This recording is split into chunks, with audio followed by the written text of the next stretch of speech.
All right, everybody, let's go ahead and get started. So once again, my name is Kevin Hancock, Director of Solutions here at ExoStar, and thanks for joining me for Proactive Compliance, Automating Cybersecurity Assessments for CMMC 2.0.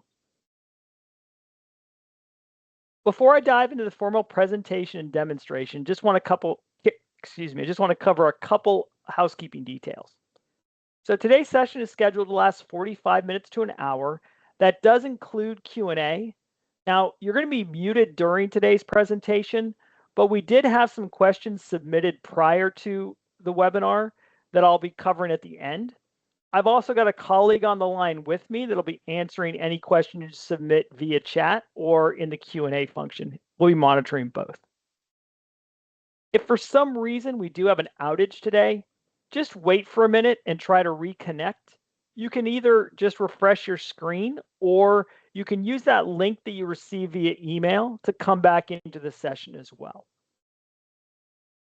If at any time you'd like to speak with one of our certification assistant experts, or if you have any additional questions for ExoStar, you can reach out to us a couple different ways. You can email us at cmmc-team@exostar.com. Or if you come to our website, www.exostar.com, there's a chat feature there on every page, and we'd be more than happy to answer your questions via that channel as well. Now, you will be receiving a copy of this slide deck after today's presentation, so no need to ask that question. You will be receiving the copy of the slide deck as well as a link to a recording of today's presentation. So this is the agenda we'll be covering today. I'm first going to give kind of a recap of where we are in the current CMMC 2.0 rulemaking process. I'll then cover what goes into a system security plan, which is really the heart of the CMMC program and what you're going to be evaluated against. We'll show you how to do that. We'll also then show you how Certification Assistant, ExoStar's application to manage that overall CMMC program, can be utilized as an automation piece for that. We'll then cover a quick review. I'll answer those questions that were submitted, and we'll go ahead and end up. So where are we on the latest ruling? So the first part of the ruling, 32 CFR, and CFR stands for the Code of Federal Regulations, went into effect in December 16th of 2024. What 32 CFR did was allow people to start to utilize the program.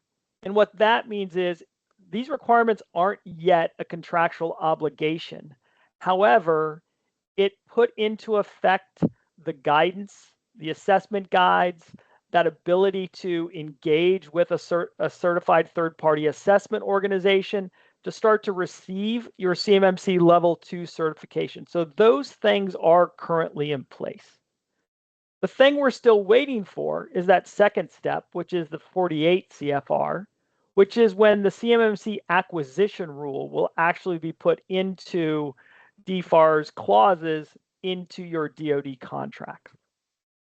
Now, the major difference about the CMMC program and what's currently in place is that CMMC moves away from just a self-attestation model.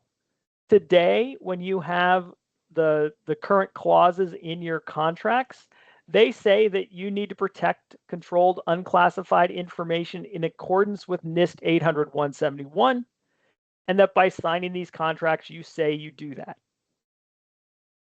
What changes now is the requirement to do that certified third-party assessment. So now you'll need to engage with that C3PAO organization to have them come out and assess your overall CMMC program. That's for level 2 and level 3. Level 1 is still a yearly self-attestation. It also defines a couple common terms that are part of the, if you will, the ruling. One of those is a cloud service provider. that's otherwise known as a CSP.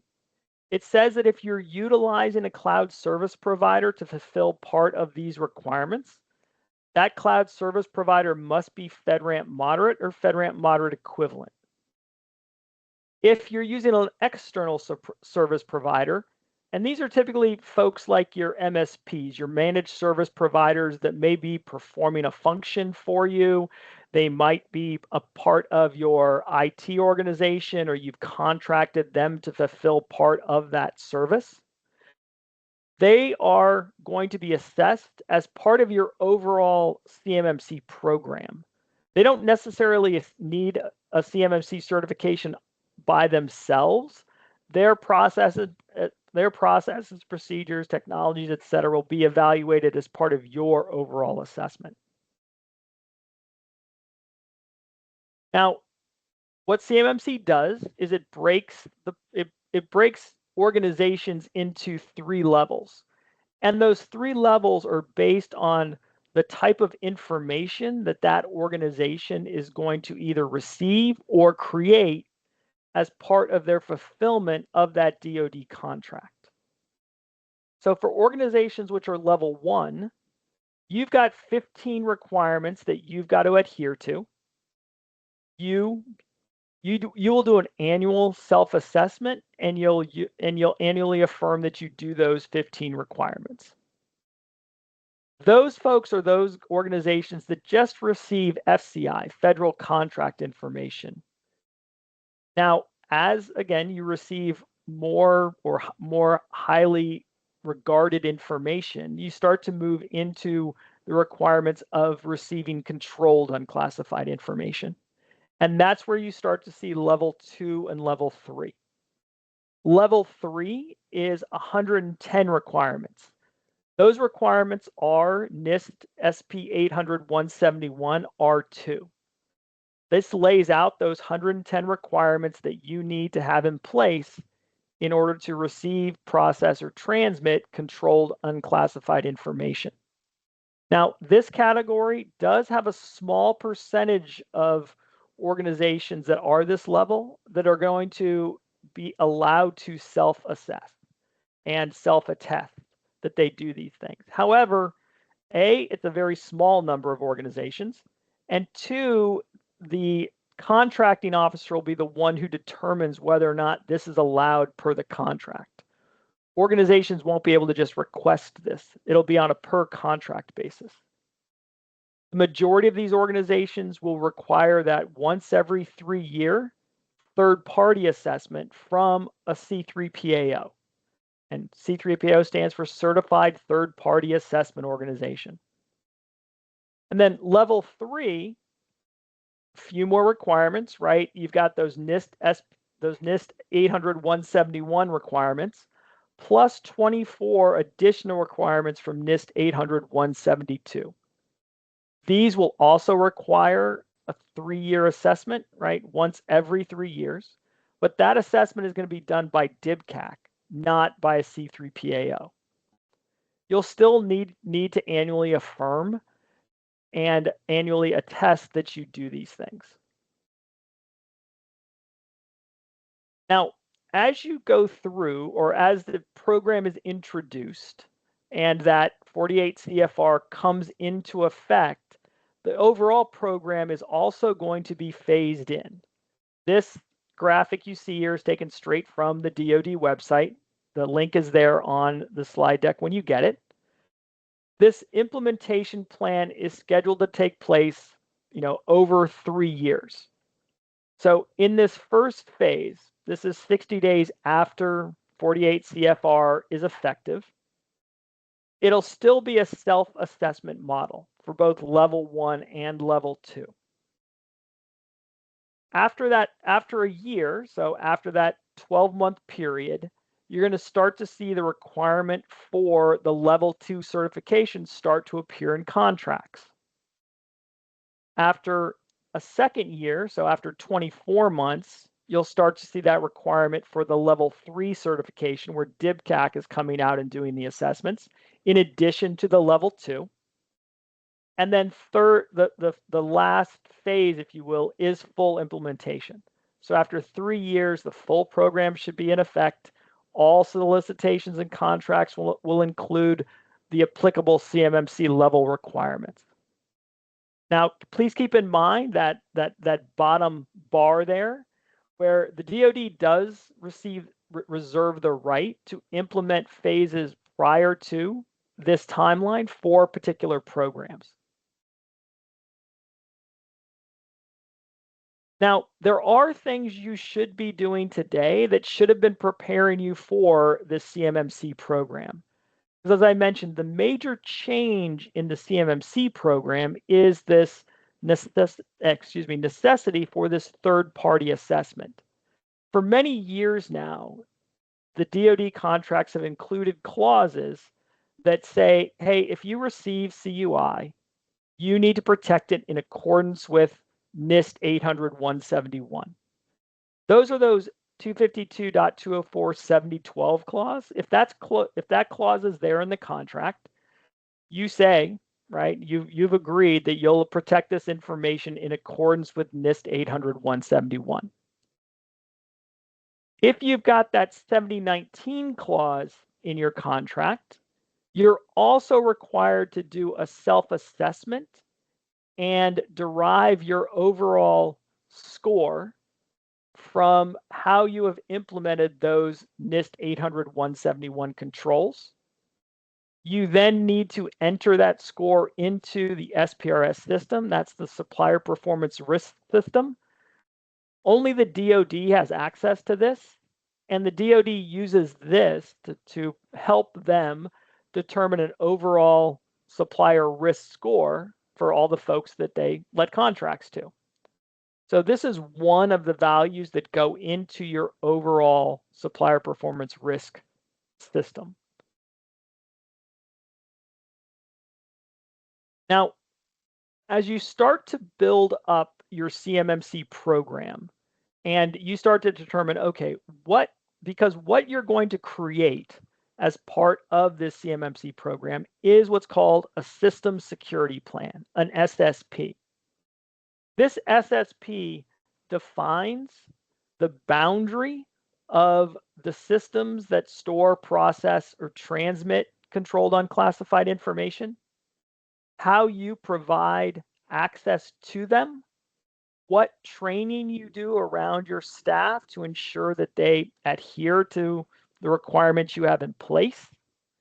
And so one of the key ways to start to determine for your organization where that boundary is to create a data flow diagram and follow CUI in your organization so you understand both how you receive the information. So, we've agreed to this contract. This contract has this clause in it. I've got this contract with the DoD. So some people in my organization will be receiving information from the Department of Defense. Or because I'm a subcontractor, I may receive it from a prime contractor. This is how that information comes in. This is where I store it in either on my facility premise, in a cloud, on my laptop, etc. Who in the organization has access to those things? Which programs do they use to actually manipulate that information, right? Because this is about storing, processing, and transmitting CUI. What other parts of my organization may have access to those things because they are IT support, they're my help desk, they're the folks who set up my backup systems or have access to them. This may include those external service providers you've engaged with that are performing a function for you, but then also have access. And where are those people physically located? Do they come into the office? Are they on the shop floor? Do they store this information in hard copies? And if so, how do they do it? So it's all of those things that will describe your overall system and help you define that overall boundary. Because then you'll want to diagram that system. And as part of that diagram, the guidance from the Department of Defense shows you how you want to scope out those different assets, those different things that are part of that overall flow, right? It's got different categories for it. It's, CUI assets are those things that store, process, or transmit that controlled unclassified information. Security protection assets are just that. These are things that don't necessarily store, process, or transmit, but they're there to protect the information. So for example, firewalls are a good example of this. A file cabinet with a lock on it. Those are things that are going to protect that controlled unclassified information. We already talked about contractor risk managed assets. These are, those third parties you may have performing a particular function for you. They don't necessarily store or process, transmit the CUI. It may be things like a SIM system that is monitoring your logs and logging and taking those logs from your system to determine who accessed a particular machine or who accessed a particular file. It may be, security cameras that are part of your overall floor and things like that. There are specialized assets like CNC machines, CAD/CAM machines, etc., which they may or may not process, store, transmit. They may or may not have operating systems within them. They may have some other limitations that don't necessarily allow them to be monitored devices or things like that. So these are specialized assets that are typically used in the manufacture or creation of things, which you need to identify. You need to understand how you secured them. You need to outline that as part of your overall system security plan. And then obviously there may be very much out of scope assets, right? These are things that are, they might be part of my physical structure. They might be, an adjacent department or something like that, but they're not involved in CUI at all, but they might be in my building. They might be affiliated with my company in some way. So I need to account for those, but I also need to explicitly tell that third-party assessment organization that, hey, these are outside my boundary. These are not part of my system security plan. And then you're going to walk through those NIST 800-171 controls. Those are 110 controls broken out into the 14 different categories. And as you go through each of those 110 controls, you'll find assessment objectives. And those assessment objectives are what those third parties are looking for when they're going to perform their assessment. So, this is an example of 3.1.3, right? Control the flow of CUI in accordance with approved authorizations. So how do I control that flow? What's my mechanism for providing access to it and making sure that only certain individuals have the rights to do that? Do I have those authorizations in place? And how do people request it? How do people get defined into that? And so you'll want to make sure that you can answer those assessment methods and objectives for each of those different controls. Now, we talked about having to input a score into the SPRS system when you've done your self-assessment. And this is a requirement, as I mentioned before, that many of you may have today with that 7019 clause in your DFARS contract. So for each of those 110 controls, the NIST 800-171A, that's the assessment guide, provides a point value for somewhere between 1, 3, or 5 points. So your overall score, once you've done this self-assessment, is going to range somewhere from a -203. So if you haven't done anything, right, and some points are, -5, -3, -1 if you haven't implemented, that's why you're less than 110. So it's a -203 to 110. Now, when we talk about POA&Ms, when you see them like this on this slide. This means when the assessor comes on site. When the assessor comes on site, they will allow you to have certain things that you haven't yet implemented. However, those controls can only be certain controls. So make sure you understand before you've invited that assessor on site that you are good to go, right? You've done your self-assessment. You know where you stand. You then engage with that third party to come in, and you're confident that you only have those okayed 1-point controls. Because if they identify those, it's okay, and you'll have 180 days to close those POA&Ms once the assessment is done.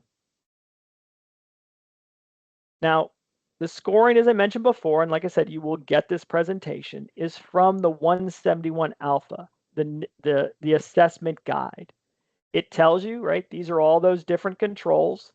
These are the 5-point controls, and these are the 3-point controls.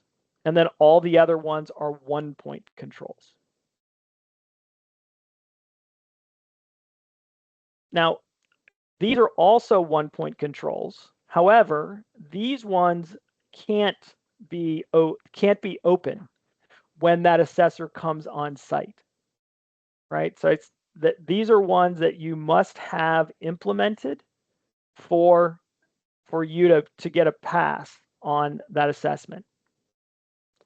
And the reason I point this out is because, you know, the Cyber AB, which is the governing body of the CMMC program, they're the ones who identify or certify those assessment organizations to do it.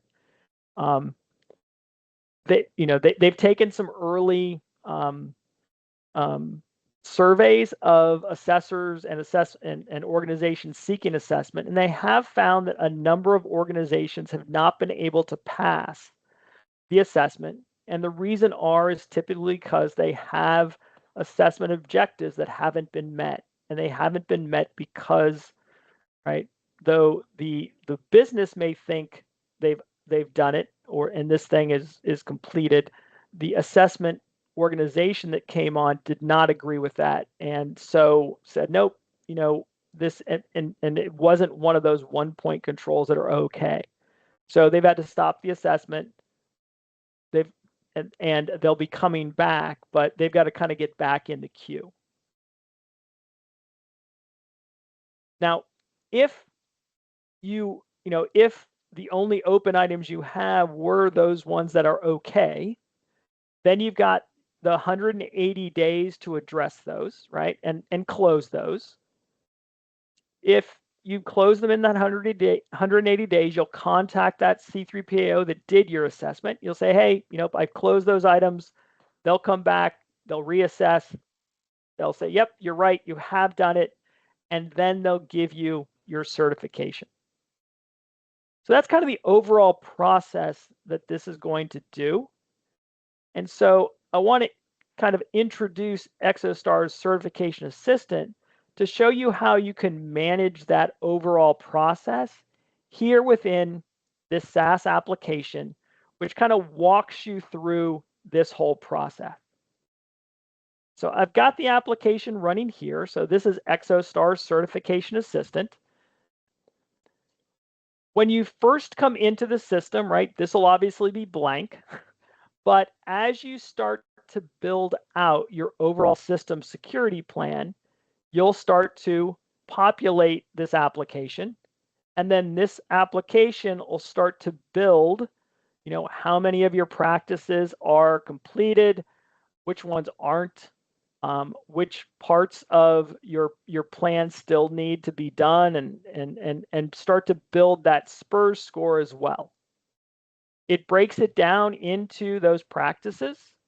It breaks it down into your POA&Ms that are open. So anytime you go to a control and you haven't implemented that yet, it's going to automatically open that POA&M for you. And then you can start to populate that list of POA&Ms and start to manage those. Because as you start to do these first assessments, it's not expected that you'd have a 110 score, right? And you will have open POAMs against some of those 5-point controls.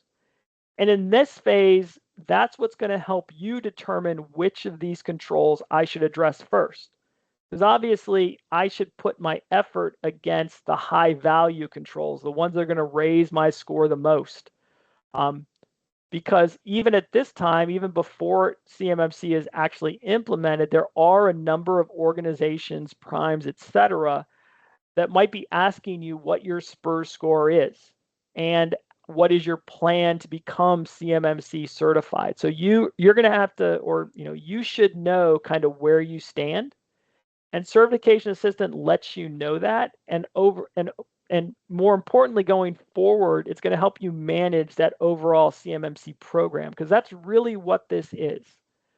You really shouldn't think of this as a one-time assessment and done, right? This is a once every 3-year third-party assessment and an annual affirmation that you do these things. So as we start to build out our system security plan, the first thing we should do is go in and fill out information about our organization, right? And this helps us to build that boundary. So in this case, I'm going to put in, okay, the name of my company, our address, who's responsible for what, who else is a POC here. Do I have any MSPs or do any of my folks have certifications? RPO stands for a registered practitioner, or I'm sorry, a registered practitioner organization, and they're, are RPs, which are registered practitioners. I can put in the email addresses of people in my organization who are responsible for these different pieces of my overall organization and my system. And I'm going to start to define that system as well, right? Because I want to define that system boundary, because this is going to tell that C3PA organization what they're actually evaluating me against. So this is where I'm going to upload that network diagram and that data flow diagram. To change one of these diagrams or to just update it, you're simply going to click on it, bring up the files. I've got my data flow diagram picture here, and I'm going to bring this in. It's going to bring it up, and then it's going to display it here. And then obviously, if we want to see it, we can pull it out again, and this starts to build the evidence again of my overall system boundary, including that network diagram as well. What kind of environment is this? What other things might I be leveraging? So in this case, I'm leveraging an external service. ExoStar's managed Microsoft 365. I'm leveraging this, and so I may be gathering information from that third party as well. If it's a FedRAMP moderate service or a FedRAMP moderate equivalent, I may have their body of evidence. I may have a link to their FedRAMP marketplace subscription, or not subscription, but their package number in the FedRAMP marketplace.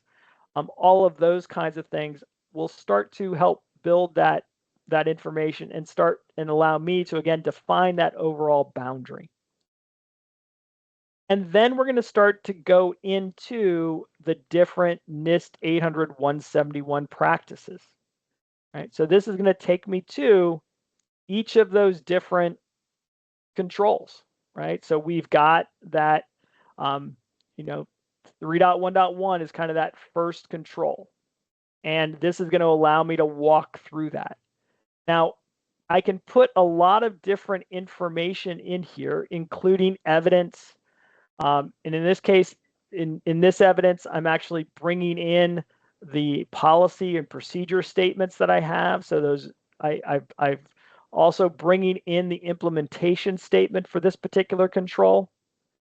Now, one of the things, if you're also utilizing external providers as well, what I typically would recommend is you do something like what you see here, where you define for the assessors what each of the different organizations are doing. So in this case, Glory Minerals is the company.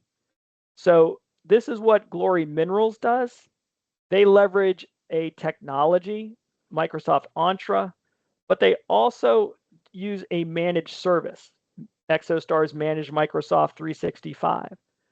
So in each of these, I'm calling out what those different things do and what we're doing for, in this case, this is the cloud service provider. This is our managed Microsoft 365. This is what they do. This is what the company itself does for these things. I then have it implemented, and I also have some inherited controls from this particular cloud service. Now, we also are breaking out those different assessment considerations and those assessment objectives. So as you go to write down your implementation statement, you can answer those questions about the assessment objectives, right? Have I authorized or have I defined my authorized users? Do I have processes acting on behalf of authorized users or not? So if I can answer these questions and I know that I've answered them here in the implementation statement, then I know I can mark this as implemented. If it's not implemented, then I'm going to open a POA&M against it. And if I look at my current list of POA&Ms, these are the things, if you will, that I'm working on from controls that I haven't implemented yet, right? So I've got this particular item for 3.2.3 awareness and training. So I want to create a security awareness training program, and that's currently in progress.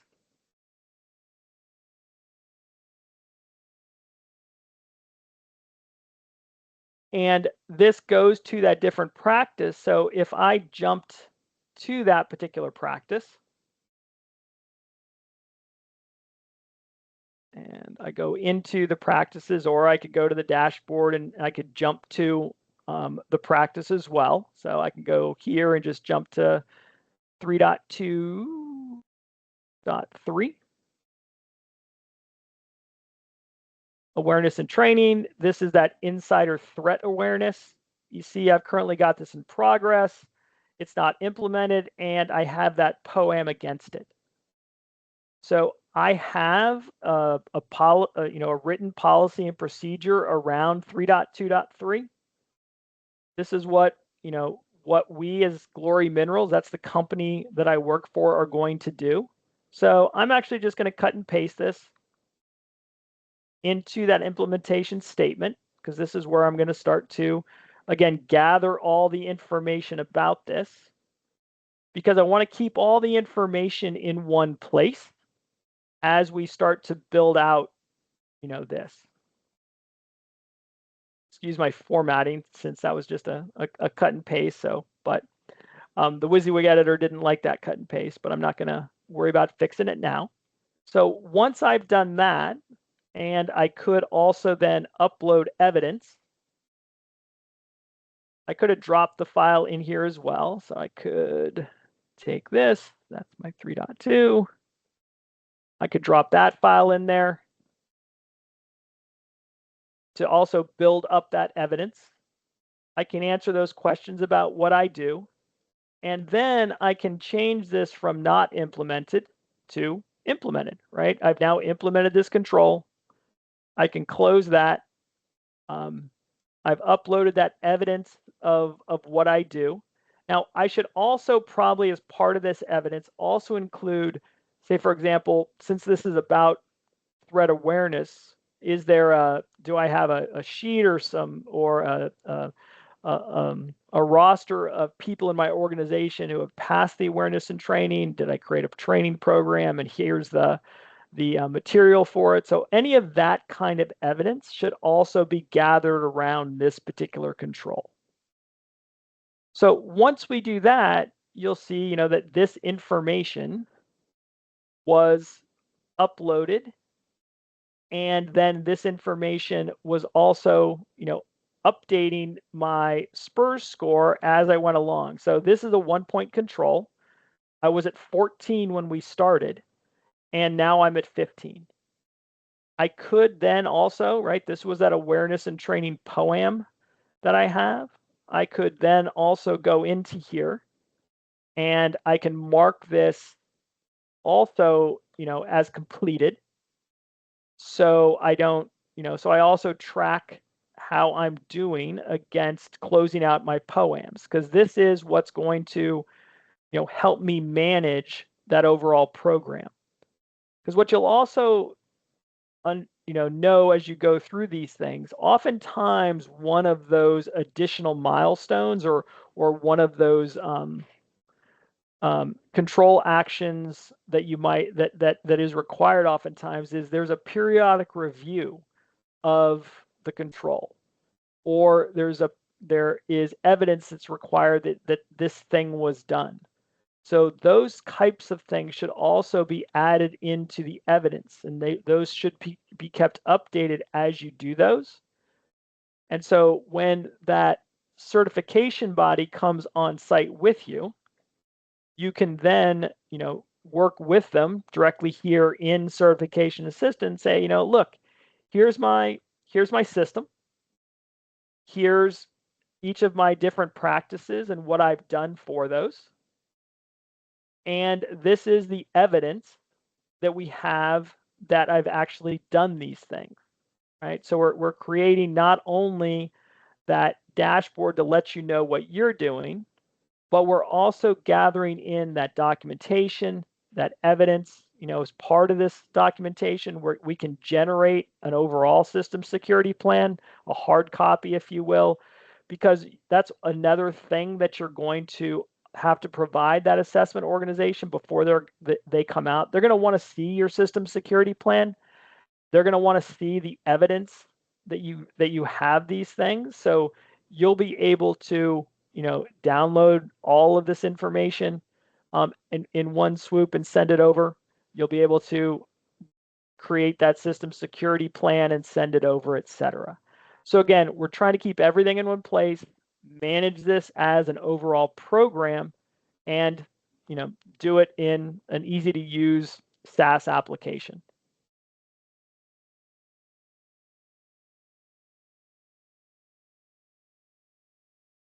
So with that, the output of Certification Assistant will be the management of that overall CMMC program. You'll have that system security plan. I'd suggest that as part of this, you upload things like that data flow diagram, that network diagram, an asset inventory of both your hardware and software. So again, so you can best define that system and be proactive when those assessors come on site to say, this is the boundary of my overall system. Here's all the information that I have around it and the supporting evidence of my score, if you will, and that I've implemented all 110 controls. And let's, and make it easy for everybody when those assessors come on site. Now, Certification Assistant is part of ExoStar's CMMC Ready suite. We also have an application called Policy Pro, which is an application that allows you to customize templates of policies across those 14 control families. Customize those to fit your particular organization. Or if you've already created policies, maybe you have policies for a SOC type 2 audit that you went through, or an ISO audit that you went through. You may already have things that aren't necessarily purpose-built for CMMC and CUI, but they are policies and procedures that you have in place for another standards body. You can take those items, run them through Policy Pro. You can score those and get information feedback, what are called, that we use, or the term we use within Policy Pro are called KENNIes, key elements not included. So they'll take a look at what you've written or things that you've customized within Policy Pro. You've taken one of the Policy Pro templates, you've customized it for your organization, you run it through the AI engine, it gives you this feedback, and then you can then, determine whether or not that's enough for your organization. It needs additional tweaks, etc. The third application within our suite is our Managed Microsoft 365. This is a secure enclave up in Microsoft's Azure GCC High. Can't say that 3 times fast. With an ExoStar application embedded within it, which allows you to utilize Teams securely to fulfill that location of where do I store, process, or transmit that CUI that I may receive. And then we also have a number of third-party partner organizations that can do really any kind of CMMC assessment that your organization may need. Some of our partners are C3PAOs. Some of our organizations can do readiness and gap assessments to take a look at where you are today and where you need to get to. They may also, those organizations can typically, and some of the C3POs can as well, as do things called mock assessments. Well, they'll come in as an assessor would, make sure you're ready before you actually engage with that third party.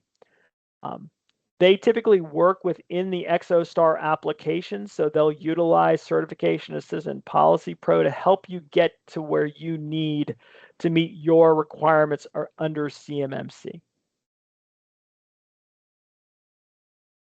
Now, that concludes the formal part of my presentation. Now, we are going to ask you to do a poll, and I'm going to ask my colleague Doe to post that for us. And this will gather feedback about how we did today. I think it also asks you some questions about other topics you'd like to hear. Now, this is one of many webinars ExoStar does in any given month. We also do a monthly CMMC general topics webinar. We do them on each of our products as well. We also do a supply chain series as well. So we did receive a couple questions that came in before today's session. These are the 2. So let me go ahead and answer these. So what are the criteria to be able to self-assess? Well, there's really no criteria per se, other than if you're an organization with the 7019 clause in your contract, then you need to do a self-assessment. That's part of that's part of what you agreed to do when you signed that contract with that clause, was to do a self-assessment in accordance with NIST 800-171 alpha, score yourself, and then put that score into the SPRS system. So there's no criteria for a business. Now, if the other question here is, well, what criteria do I need to find an assessor? Then what you want to do then is look for an organization which is a C3PAO, a certified third-party assessment organization. You can look those up at a website from the CyberAB, so it's cyberab.org. That's the organization which accredits the different CMMC players out there. They have a marketplace on their website where you can look up the C3PAOs that are out there. A number of them have, websites where you can go ahead and sign up for an assessment if you're ready to do that. A number of them also offer those mock assessments and readiness assessments, etc. You can obviously also come to ExoStar as well. We have a number of partners that are both RPOs, registered practitioner organizations, as well as C3PAOs, kind of depending, again, where you are in the overall process. So number 2, how often should the IT department conduct cybersecurity assessment, and when should a company have a third-party company conduct a cyber assessment? Well, this is one of those things that's kind of spelled out there in the CMMC levels themselves. So once every 3 years, you'll need that third-party company assessment, right? So once every 3 years, you'll need to engage with a C3PAO to do that assessment of your organization. Now, but every year, you're going to have to do an annual affirmation and attestation that you still do those things. So your IT department, and this, I really dislike, well, how should the IT department? Now, because this isn't just an IT function. You may need others in your organization to help out.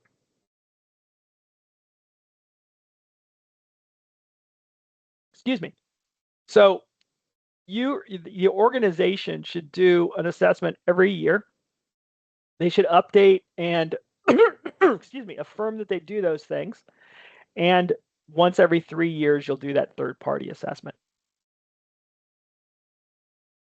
All right, so you'll also get this slide as part of your packet, which just gives you links to other information out there.